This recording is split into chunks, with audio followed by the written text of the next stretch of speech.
এই মুহূর্তে আমি আছি কল্যাণী এক্সপ্রেসওয়ের উপরে, অলরেডি চলে এসেছি বেলঘরিয়া এক্সপ্রেসওয়ের দিকে।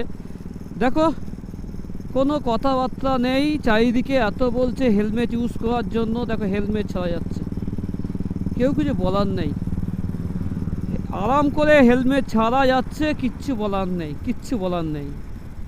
মানে অ্যাকচুয়াল হচ্ছে এরা ফ্রি দমে ঘোরে কী করে, আমরা এটাই বুঝে উঠতে পারি না।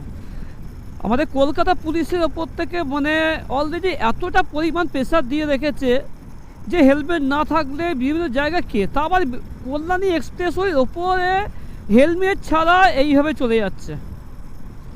সত্যি কথা এই জিনিসগুলো যে মানে যারা এই নিয়মগুলো ভাঙে, কলকাতা পুলিশের যে নিয়মগুলো ভাঙে বা ব্যারাকপুর কমিশনারের থেকে এত মানে গাইডলাইন করা হচ্ছে, তারপরেও একই ব্যাপার, কেউ কোনো রকম মানে কথা মানে না, হেলমেট ছাড়া যাচ্ছে। কোনো বিপদ হলে তখন কে তাই নেবে?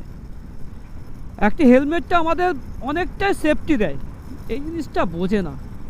তো আমি যে কথাটা বললাম সেটা হয়তো দেখা যাচ্ছে অনেকের খারাপ লাগতে পারে, অনেকে ভালো লাগতে পারে, সেটা অবশ্যই কমেন্ট করে জানাবেন।